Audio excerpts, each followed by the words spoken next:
Blessings, great rising. I am trusting that you're well wherever you are. Um, Thank you for joining us live. If you are here live, if you're catching the playback, happy new moon cycle. As of January 2nd, we started a new moon cycle.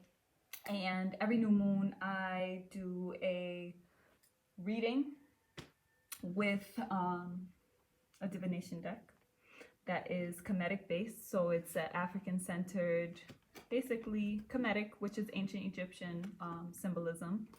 And what I'm going to do is share the top 3 cards of the reading, and the rest of the reading, I'll show the totality of the reading, but I'm just going to elaborate on those first 3 cards. If you're part of Tehuti Ma'at, if you're a member of the militia, then on the full moon, you will actually get the full reading of all of the other cards, which trickles down from the energetic and mental space into the emotional and the physical space. So this top part is very significant because it's the general read of the energy. So stay tuned for that. I'm going to just preface a little bit before I get started on a couple of things, because when most people think about divination readings with an oracle deck or tarot cards or things like that, there tends to be like a connotation that I feel like needs to be demystified. The power of the cards is not necessarily in the cards themselves. It's more so in the trust and the confidence of the oracle and the certainty that whatever cards come forward are exactly what's needed. And it's not about thinking about this as like a reading of what's going to happen in the future. It's more so a revelation of the general energy. So the consistency of doing these readings every single new moon brings a nice rhythm to how the energy begins to flow, and how I can read the energy as well. So there is something to be said about consistency and the relationship that the interpreter has on the cards. But if I ever do readings, I always preface that the most important part of the reading is the actual interpretation of the person who is connecting with it, because the energy is present whether we're conscious of it or not, whether we hear this reading or not. We're going to move through these energies. We are these energies, right? We are nature, we are divine. So it's more so about trusting and knowing that if you're here and you're watching this, that this revelation of being aware and conscious of these energies is important for you in your journey and how you navigate the energies and however they take form in your own life. Okay, so without further ado, I just want to confirm that the audio and everything is on point as far as this is concerned. So let me just see, and then we'll dive right in.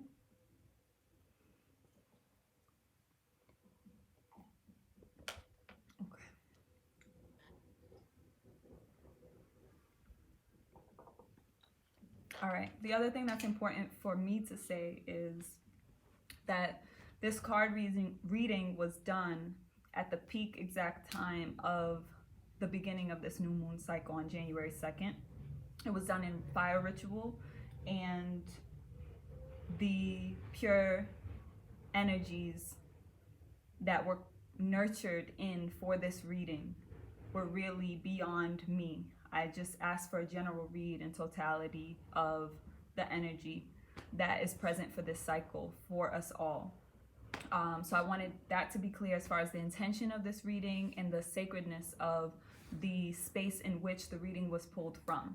So I'm just now giving you the reading now, and this energy, remember, is moving through an entire cycle. So it's up until February 1st where our next moon cycle begins. Okay, so let me actually show you. Excuse me. I'm gonna actually show the full reading here. All right. So like I said, this is a full 10 card reading. If you're interested in more information about the readings, you could click the link in the bio if you want to have a personal reading. This is a Merkut reading, a pyramid reading. Sorry, I'm just trying to straighten things out here. And the way that this reading is manifest is it's showing the energies from the top working down, and it's coming from the past into the future in the context of eternity, right? But knowing that we're operating in a space-time continuum, the energy is moving forward here. And we're going to focus on these top 3 cards, which makes it very easy because this card is the fire energy. These 2 cards are the magical mental body. It's the air energy. These cards are the water, the emotional energy, and these are the earth energies, okay? And it represents the material, physical reality. So when we're looking here, it makes it easy to see. As we go into the mental space, the mental realm, you're going from the past into the future, essentially. That's an easy way to think about how the energy is moving. Now, like I said, I'm only going to focus here, but everything in this entire reading is based on this principle here, the fire energy at the top, which is based on Sirius, Sabu Septa. This is the energy of the sun of our sun. And that's how it's intended through this reading. So I'm going to go ahead. It's going to be easier for me to just sit this here. And I'm just going to pull the cards one at a time. So like I said, this is the main card of this reading. Everything in the reading is based on this particular energy. Each card is in a particular house. It has a number and it has a name. So the house of this one is the primordial house, Tepiaun. The number is 1 because it's an initiatory card. We're starting a new cycle, obviously, but it's not always that we're starting a new chapter in a new phase. But this moon cycle, we are. And this card actually really represents the beginning and the end, right? So just think about that continuum, because even though we're talking about past, present, future, the reality is that from an African-centered perspective, from a cosmic perspective, that everything is everything, and everything is whole, and everything that could ever happen is happening right now. And the most important thing to know is that eternity culminates in the present. So it's about being present. But within that, everything moves in cycles. So there's a beginning and there's an end, but it's just a continuum. You know, you only continue what was before. So really what this energy is representing is that we're closing a chapter, but we're also at the beginning of initiating a new chapter. The initiation of actually a potent transformation that has far-reaching possibilities. So that's the entire gist of the energy of this cycle, and every other aspect of the energy that is being read and described through the reading is based on this potent transformation process and the infinite potential that it has. It's very expansive. Like we're setting the stage for a transformation process that's going to open us up to so much possibilities within our life and what we're able to create. Now, based on the other cards that I saw that I already read through this reading, there's also going to be a very significant emotional challenge. Even though I'm not touching on the emotional dimension of the reading, the center of the reading becomes the connection point between the earthly and spiritual life. And it represents, the energy that's here represents an adversity, a challenge, a strengthening that is going to happen throughout this cycle. And it's mainly going to happen emotionally, which means it's going to have some impact in the material reality that we experience, but we're more so going to feel it than anything. It's probably going to be more of an internal thing, and it's going to look differently to all of us. So going back to this first card here, I do want to ask you to even pause, to be able to just process for yourself this energy of Nu. Nu represents the primordial waters. Okay, so there's a real high calling of water right now. We're also about to transition from Kanum, or the Capricorn energy, into Hapi, the water bearer, the Nile, the river, right? The one that brings the water. So the energy of the water is very present because the water is a constant. We are water. Water is such a potent aspect of this entire experience in this dimension. Before there was earth, before there was flesh, there was water, right? And the same water that existed in the very beginning is the same water that exists now. When you think about the water cycles, even in the context that we experience it now, it's the same water that rains, that is in the ocean, that rises up and continues to cycle. So there's a continuum to water, which is why this energy is so significant. And when we say new, right? Anytime we say new moon and we put NU, we're invoking this energy. We're acknowledging and lifting this energy to center ourselves back into the reality that nothing is really new. And I'm going to quote Octavia Butler here. There's nothing new under the sun, but there are new suns. So when we say new, it's just a renewal. It's acknowledging that things are actually ancient and they're coming back around. They're coming back forward. So there's a spiraling here, right? Even thinking about this card. But it's also important for you to just reflect on what that is bringing up for you. You know, what's the first thing that comes up for you? That's how you practice utilizing your intuition, because the way that it's going to look for you is based on your inner knowing system. It's based on your choices and how you choose to move within this energy that is going to be present regardless, like I said. Now, coming into the second card, which is past thought patterns, because remember, we're entering into the mental realm. So it's past thought patterns that are still having an influence on us now, right? And this card here is literally transformation or transmutation. This is Kepera. And the house it's in is the house of the heavens, Pet. And the number here is 4. 4 is a number that represents stability. Remember, the previous card had the 1, and the energy itself is all about initiations, right? The beginning, right? And as we're entering into this new cycle, like, what are we bringing in with us, right? Mentally, because everything starts in the mind, what we're bringing in with us is actually a transformation process that's already been underway. We are in a space of, like, the symbol of Kepera. Let me actually show the image again. It's also the image that's on the back of all the cards.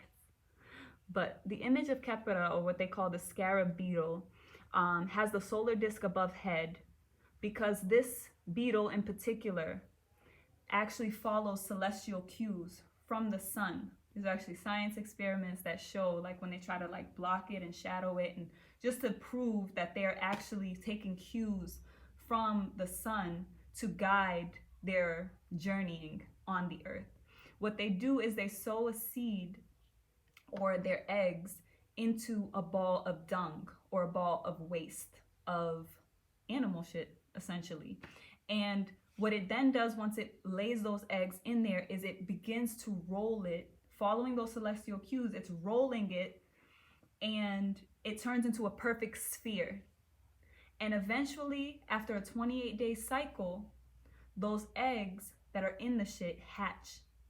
And if you think about it, and even it's figurative, but it's pretty literal to think about the reality that it's showing that out of shit births new light, new life, new hope, possibility, right? So it's through our circumstances and situations, our ability to transform those situations, to utilize those situations and experiences, even though they may be shit, right? They may be things that we perceive as negative or challenging. They are opportunities for growth, and they're enriching, and they create anew from them. So this card itself represents the transformation of circumstances, right? And like I said, this card is also a 4. So the 4 represents the stability. All right, so we're bringing in the numerology a bit here, just so I can, like, elaborate a bit on the 4. When you think of 4, think of the 4 seasons, think of the 4 elements, the main ones, right? There are obviously more, but you can think about the 4 cardinal directions: north, south, east, west, air, water, fire, earth. These are the pillars, the cornerstones. So they actually create stability. You can literally think about if you're building something and you have those 4 corners, you have a stable foundation, right? So a lot of the energy right now that's coming in from the mental space is really about what are the things that have been coming up for us energetically that have been revealing the ways that we need to create security and stability for ourselves within our lives, right? And this has been happening more so in a mental space, like I said. And it's having an influence on this new chapter we're entering into, right? Because it's a reflection of what has ended and the shit we have to look back on that we need to acknowledge has been transformed so that we can continue on with all this potent possibility that lies ahead. And to go into the next card, this is more so like a guideline for future energy, future action. And this is a card of abundance. Renenet. Renenet, the number is 2. She's in the house of the wind. So this energy of Renenet represents the energy of having plenty, abundance, overflow, right? And you can look at the card itself and you see the overflow. The overflow, you see she has 2 jars. This energy is very much associated with birth. So going back into that like coming forward of new energy, right? A birthing process. And she's associated with the birthing energies like Meshkanet, the birthing house, the midwife, right? But she is the lactation, right? That's why she's holding the 2 cups and they're pouring out. It's like pouring out the milk from the breast, right? It's the nourishment. It's the nourishment of the body and the spirit. This is the energy that's going to come into us mentally. It's just this nourishment, this overflow, this, it's enough. You have enough, you know, like, but think about that on a mental plane, you know, like that's how it's going to come in. It's just like this awareness of just like, there's enough, you know, and we can say like there's always enough, but we don't actually always move within that. We move through cycles, and depending on our choices, like sometimes we create a reality where we manifest lack, but it begins in the mind. So it does become important to be aware that this energy is present, because the beauty of knowing the energy that's present means you can just kind of coast, you know, you can literally float and ride the current, you know, move with ease. Sometimes when we're not as tapped in and connected to nature, to the natural forces and cycles and flows, we tend to have this resistance to the energy because of whatever is programming us, right? So whatever we are tuning into is going to be what's directing us. But if that thing is not synchronized with nature, then it's like almost like you're trying to swim upstream, you know, like the energy's coming down, but you're trying to swim in the other direction. So it is important to just acknowledge that, because all of the energies that are surrounding us right now are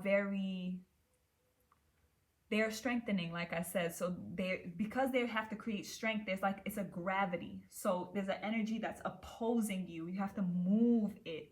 You have to move against it, right? So what does that do? It creates muscle. So you could think about it, the energy of Set, which they translate into like Satan. In our Kemetic perspective, Set as an energy and a force of nature, it's not a being, it's not an entity, it's not a deity in the way that it's interpreted. It's actually an aspect of nature, a force of nature, which is gravity. And without gravity, we wouldn't be here, right? We would just be floating up and away. So there's a necessity to that energy, right? But it has to be in check, right? There's an equilibrium that must be there. But think about when you're doing push-ups or when you're running. Anything you're doing that's creating strengthening is you moving against that force, that natural force that pulls down, right? So there's a density to it, but it's your ability to move above it, to rise above it, to move that energy, which is within you, it's within us all, right? Everything is everything. So that becomes how we become strong. So it is important to just have that general awareness of how are we navigating the energy? You know, how can we synchronize with the energy? So my encouragement is always to connect with nature in whatever way that you can. You know, depending on where you are located, depends on what you have access to, but the nature around us is always informing us. It's literally impacting our physical reality. So if we're in a place that's cold, then there's a reason why we tend to feel that like hibernation process, right? And then collectively, if the planet is shifting on its axis and we're having shorter days and longer nights, which now we're on the opposite end of the solstice. We just had the winter solstice, so the days are going to begin to become longer and the nights are going to begin to shorten. So we're on more of like an expanding place, but it's at the beginning of that as well. So energetically, this also is expressing the reality of what the planet is moving through, right? It's moving through another phase, and it's important for us to remember that we are the planet. We are connected. Our bodies, this physical experience is part of that. And it's important to not get caught up in like new age lies and traps to make us try to find a spiritual escape from the body. The body is the spirit. The body is part of the spirit. The spirit is all encompassing. It's flowing down into this reality. So this is the sacredness. This is the gift.